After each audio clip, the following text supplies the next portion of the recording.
जय हिंद दोस्तों। आज के वीडियो में अपन बात करेंगे टाइम ट्रेवल के बारे में। एक एंड्रयू कार्लसन नाम का बंदा है, एंड्रयू कार्लसन। और ये एंड्रयू कार्लसन क्या करता है, स्टॉक मार्केट में पैसे लगाता है। और ये जब पैसे लगाता है, कितने पैसे लगाता है? $800। कितने लगाता है? $800। और ये मात्र 2 हफ्ते में इसके स्टॉक मार्केट में लगाए हुए $800 $350 मिलियन बन जाते हैं। सोचो, $800 लगाया है जो आदमी, और वो पैसा $350 मिलियन बन जाता है। और कितने दिनों में? मात्र 2 हफ्ते में। तो इसकी न्यूज अखबार में आती है। अखबार में न्यूज आने के बाद में वहां की एजेंसी एफबीआई इसको अरेस्ट कर लेती है कि ये आदमी इतना लकी कैसे हो सकता है कि इसने 800 मिलियन का 300 $800 का $350 मिलियन का पैसा बना लिया, और वो भी मात्र 2 हफ्ते में।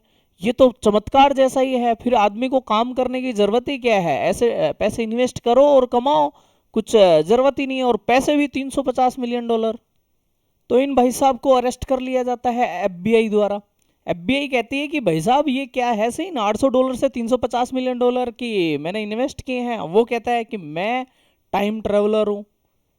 अब टाइम ट्रेवलर है कि टाइम ट्रेवलर, ये क्या लफड़ा है? टाइम ट्रेवलर का मतलब ऐसा आदमी जो आज से 100-200 साल 500 साल आगे के समय में जी रहा था, कहीं दूसरी जगह, या फिर आगे के टाइम में जी रहा था, वो अब भी आ जाता है। या फिर आज 2025 22 23 ये चल रहा है, तो उस हिसाब से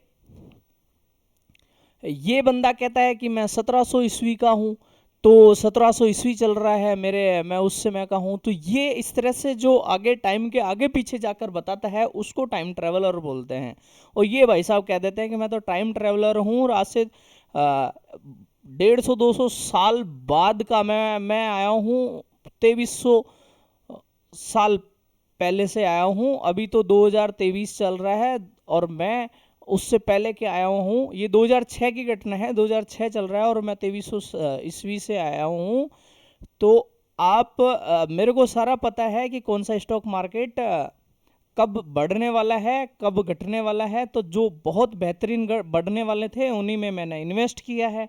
अब एफबीआई को लगा कि भाई साहब ये तो 100% ही झूठ बोल रहा है, इसने कुछ ना कुछ स्कैम किया है, कोई ना कोई घोटाला किया है, इसकी जांच के लिए लगा दिया जाता है। ठीक है। तो इस बंदे को क्या किया जाता है, वहां पर अरेस्ट कर लिया जाता है। और वो एफबीआई कहती है कि भाई साहब आप तो पक्का कुछ कुछ ना कुछ स्कैम करते हो। जब इस बंदे का रिकॉर्ड निकालते हैं, तो 2002 से पहले का मतलब इसका कहीं कोई रिकॉर्ड ही नहीं है। जिस वर्ष वो किया गया है, उसको अरेस्ट किया गया है, उससे पहले का इसके पास कोई रिकॉर्ड ही नहीं है। जब उसको बेल के लिए लाया गया, उस बंदे को, तो वो बेल के लिए लाया गया, तो वहां पर भी वो बेल के वक्त गायब हो जाता है, और वो अपने समय में वापस चला जाता है। अब वो गायब हो जाता है, तो सब लोग सोचते हैं कि वो अपने समय में ही वापस चला गया, जहां से वो आया था, 2300 ईस्वी से आया था, वहीं चला गया। तो ये इस तरह का इंसिडेंट क्या होता है, टाइम ट्रेवलर होता है। टाइम ट्रेवल होता है। तो ये बातें ज़्यादा चर्चा में आई कि ये टाइम ट्रेवल क्या है, टाइम मशीन क्या है, इसके बारे में ज़्यादा चर्चाएं हुई। अब एक महोदय हैं, इनका नाम है हर्बर्ट जॉर्ज वेल्स। और ये हर्बर्ट जॉर्ज वेल्स ये लेखक थे। तो इन्होंने एक नोवेल लिखा। नोवेल का क्या नाम था? The time machine. और किसके द्वारा लिखा हुआ था? ये H.G. वेल्स का। और ये कहते हैं कि कैसे टाइम में ट्रेवल किया किसी आदमी ने। और ये साइंस फिक्शन मूवी थी, फिक्शन नोवेल था। इस पर बहुत मूवियाँ भी बनी, बहुत सारे पेपर्स, रिसर्च पेपर्स भी हुए, बहुत सारी कहानियाँ भी बनी। तो ये नोवेल था, और ये केवल काल्पनिक नोवेल था। इसमें ये टाइम ट्रैवल, अब आप सोचो कि आप 40 की एज में हो, या आप 25 की एज में हो, या आप 60 की एज में हो, और आप अपने बचपन के समय में चले जाते हो। बचपन की चीज़ें होने लग जाती हैं आपके चारों तरफ। पूरा ही आप स्कूल में जा रहे हो, आप छोटे हो, आप अपना क्रिकेट खेलते हो, या फिर अपना पुराना गेम जो भी आपका पसंदीदा था, आप अपने दोस्तों से मिलते हो। उस समय दोस्तों से मिलते हो। अब ये उस समय में ऐसा हो जाए तो ये क्या होगा, टाइम ट्रैवल होगा। अब इस तरह का नोवेल उन्होंने लिखा, तो ये सबके लिए एक बहुत चर्चा का विषय हो गया। और सब लोग जो फिलोसफर्स थे, तो आदमी कैसे सोचता है उसके बारे में ज़्यादा, इसके बारे में थोड़ा सा डीप सोचने लग गए, इसमें थोड़ा रिसर्च करने लग गए। जो फिजिस्ट थे, मतलब भौतिक वैज्ञानिक थे, वो भी इसके बारे में थोड़ा सा ज़्यादा इन्वॉल्व होने लग गए। तो इस तरह से ये जो टाइम ट्रैवल है ना, ये ज़्यादा पॉपुलर हो गया। दोस्तों ये टाइम ट्रैवल आपका वन वे टाइम ट्रैवल एक तरह का होता है कि वन वे टाइम ट्रैवल मतलब आज आप हैं और फ्यूचर में जा रहे हैं। आप आज आप हैं, फ्यूचर में जा रहे हैं। इंटरस्टेलर फिल्म आपने देखी हो तो वो गजब की फिल्म है और इसी पर बनी हुई है। इंटरस्टेलर फिल्म में यही बताया जाता है कि टाइम ट्रैवल कैसे होता है ना। और ये बंदा चला जाता है फ्यूचर में, और उसके परिवार वाले या साथ वाले या तो वो बुजुर्ग हो चुके हैं या फिर उनकी डेथ हो चुकी है। अब वो जवान ही है, वो टाइम में फ्यूचर में चला जाता है। जब वो वापस आता है 50 साल बाद, तो उसकी जो बेटी है वो भी बूढ़ी हो चुकी है। ऐसे इस तरह से दिखाया जाता है इंटरस्टेलर मूवी में। तो ये टाइम ट्रेवल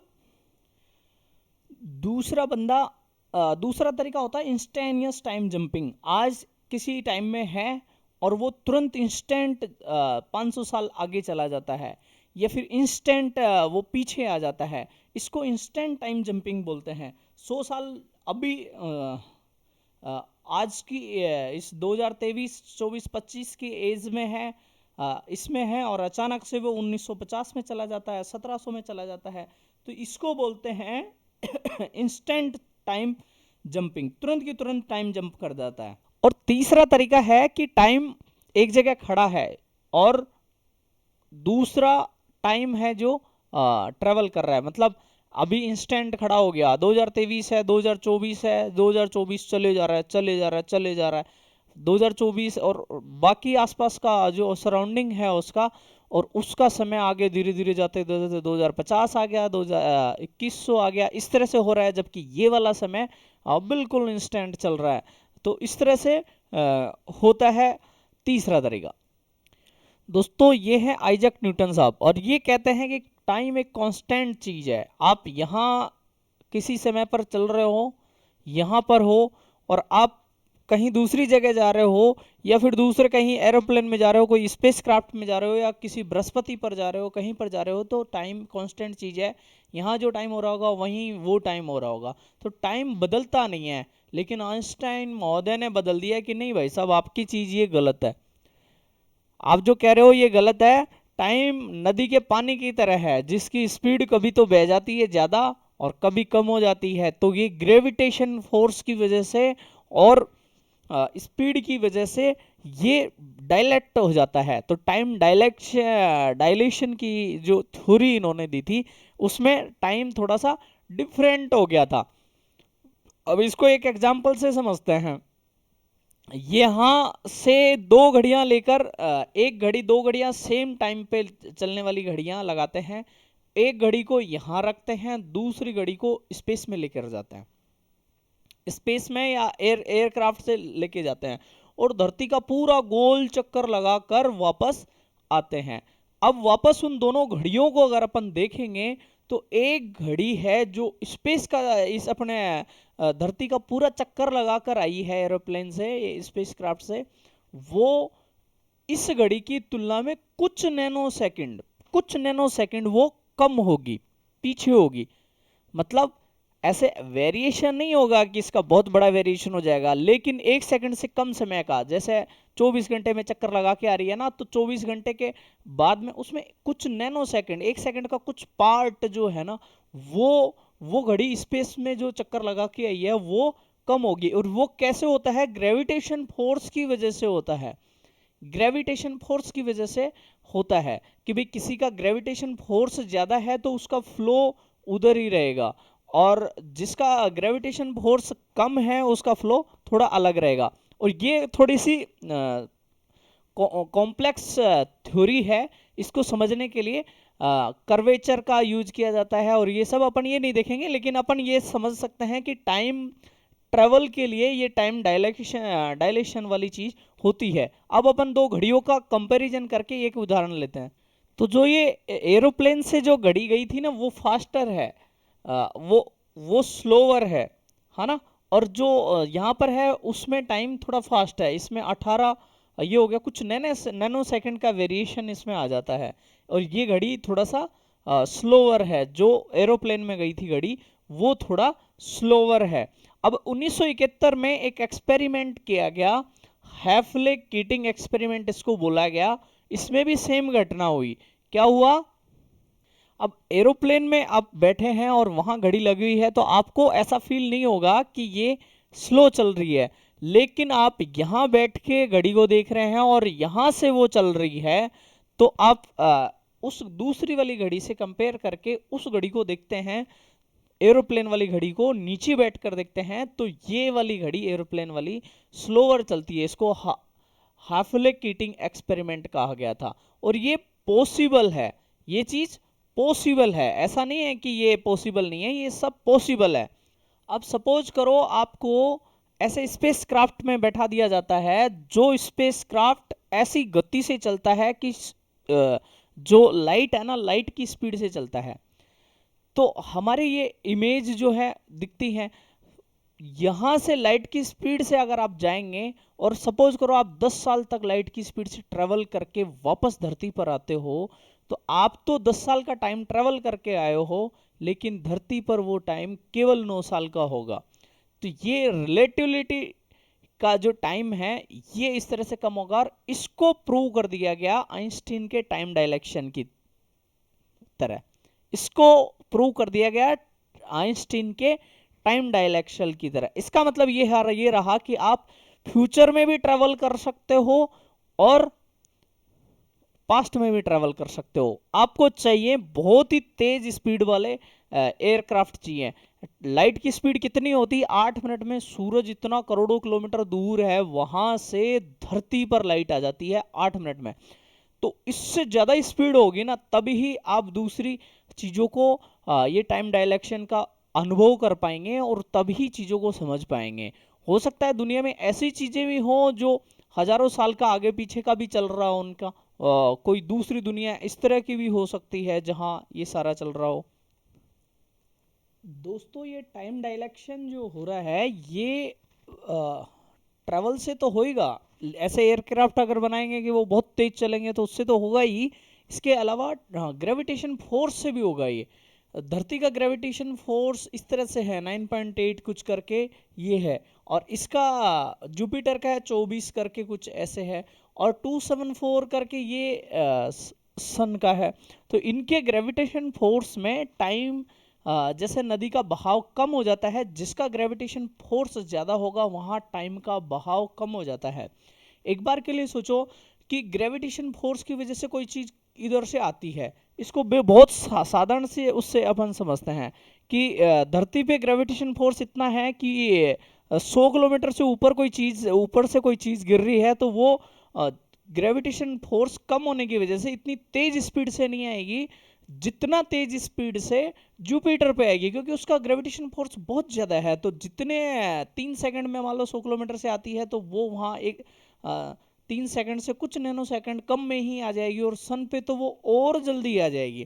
तो ये ग्रेविटेशन फोर्स का फर्क पड़ता है। किसका फर्क पड़ता है? ग्रेविटेशन फोर्स का फर्क पड़ता है। और ये टाइम डायलेक्शन इससे होता है। ये फिजिक्स का कॉम्प्लिकेटेड चीज है जिसको अपन बहुत ज्यादा डेप्थ में जाकर समझने की जरूरत नहीं है, लेकिन ये आप समझ सकते हैं मैंने आपको जो समझाया। और इससे भी ज्यादा ग्रेविटेशन फोर्स किसका होता है? ब्लैक होल का होता है। ब्लैक होल क्या चीज होती है? जिसके अंदर सारी चीजें समा जाएं। उसके अंदर अगर धरती भी चली जाए तो धरती भी समा जाए। उसके अंदर से लाइट ही पार नहीं हो पाती है, लाइट को भी वो सोख लेता है। ब्लैक होल ऐसी जगह बन जाती है, कुछ चीजें जुड़ जुड़ कर ब्लैक होल में, अंतरिक्ष में ऐसी जगह होती हैं जहां पर ना लाइट गई तो लाइट भी उसमें समा जाती है, कोई ऑब्जेक्ट गया तो वो भी वहां समा जाता है। वहां ग्रेविटी बहुत ज्यादा होती है, उस क्षेत्र के चारों तरफ से जैसे चुंबक के चारों तरफ आकर सारी चीजें जुड़ जाती है ना, उस तरह से जुड़ जाती है, तो वो स्पीड बढ़ जाती है और वहां पर भी टाइम डायलेक्शन हो जाता है। दोस्तों क्या हो जाता है? टाइम डायलेक्शन हो जाता है, और उसकी वजह से टाइम आगे पीछे जाया जा सकता है। 28 जून 2009 में स्टीफन हॉकिंग, ये जो आपको दिख रहे हैं, इन्होंने एक पार्टी रखी और पार्टी में सारी अरेंजमेंट करी, खाने की पीने की, जो भी सारी चीज़ें पार्टी के लिए ज़रूरी हैं। और लेकिन उस पार्टी में आया कोई नहीं। क्यों नहीं आया? कि उन्होंने टाइम ट्रेवलर्स के लिए पार्टी रखी थी कि यहाँ पर कोई बंदा ऐसा हो धरती पर जो 100 साल पहले का कहीं आया हुआ हो या आगे पीछे हो, अगर ऐसा कर रखा हो, कहीं दूसरे प्लेनेट से आ रखा हो, तो मेरे पास आकर वो पार्टी कर सकता है। उसने सब जगह सूचनाएं दी थी टाइम ट्रेवलर्स के लिए पार्टी रखने के लिए। ये आप ब्लैक होल को देख सकते हैं कि ब्लैक होल किस तरह से, मतलब सारी चीजें इसके अंदर जो भी आया, लाइट आई, सब कुछ आया, इस तरह से उसका जो कर्वेचर होता है, ठीक है, ये क्लोज टाइम लाइक कर्व्स हैं और ये ओपन है, दोनों अलग अलग हैं। ठीक है दोस्तों, तो इस तरह से आप इसको देख सकते हैं कि जो टाइम ट्रेवल का काम है ये होता है। जो मैंने आपको शुरुआत में जो कहानी बताई थी, वो कहानी क्या था? वो केवल एक कहानी थी, ऐसा नहीं है कि वो फैक्ट है कि इस तरह से आया था और उसने वो कर दिया था। वो एक कहानी थी जिसको पब्लिश करवाने के लिए प्रयास किए गए थे, और वो पब्लिश किसी न्यूज़पेपर के द्वारा वो कहानी भी पब्लिश हुई थी। तो इस तरह से वो केवल एक कहानी थी, फैक्चुअल चीज़ नहीं थी। तो इस तरह से दोस्तों, अभी बहुत सारी मूवियाँ आ रही हैं, और धीरे धीरे जैसे जैसे साधन थोड़े और ज़्यादा मजबूत हो जाएंगे ना हमारे, और ज़्यादा चीज़ें और मजबूत हो जाएंगी ना, तो फिर क्या होगा कि टेक्नोलॉजी ज़्यादा हो जाएगी। ऐसी टेक्नोलॉजी हो जाएगी कि 8 सेकंड में सूर्य की किरण सूर्य से यहाँ आ रही है और हम ट्रैवल कर रहे हैं 5 सेकंड में, 3 सेकंड में ही। कुछ इस तरह की टेक्नोलॉजी अगर आ गई तो टाइम ट्रैवल बहुत पॉसिबल है। पहले हम ये भी नहीं समझ पा रहे थे कि टाइम बिल्कुल फिक्स है, हम यहाँ हैं। और आज अपन प्रैक्टिकल अगर अपन देखें तो अपन को पता है कि आज टाइम 8 बजकर इतना मिनट हो रहा है, तो आज हमारे से 100 किलोमीटर दूर भी इतना ही टाइम हो रहा होगा, स्पेस में भी इतना ही टाइम हो रहा होगा। लेकिन ऐसा है नहीं। टाइम पानी की तरह बहने वाली, नदी की पानी की तरह बहने वाली चीज है, जो कहीं पर तेजी से बहता है, कहीं पर धीमा बहता है। और इसका जो एरिया है वो बहुत वास्ट है। अपन सोच नहीं सकते कि अपन कहें कि कहाँ पर तेज है और कहाँ पर धीमा है। ये बहुत लंबा है। वो उस तरह की टेक्नोलॉजी और उस तरह के व्हीकल्स हमें चाहिए, तब ही अपन कुछ कर पाएंगे। तो इस तरह से ये आज का वीडियो था दोस्तों। आपने बहुत ध्यान से सुना, बहुत धन्यवाद। मिलते हैं नेक्स्ट वीडियो में। जय हिंद।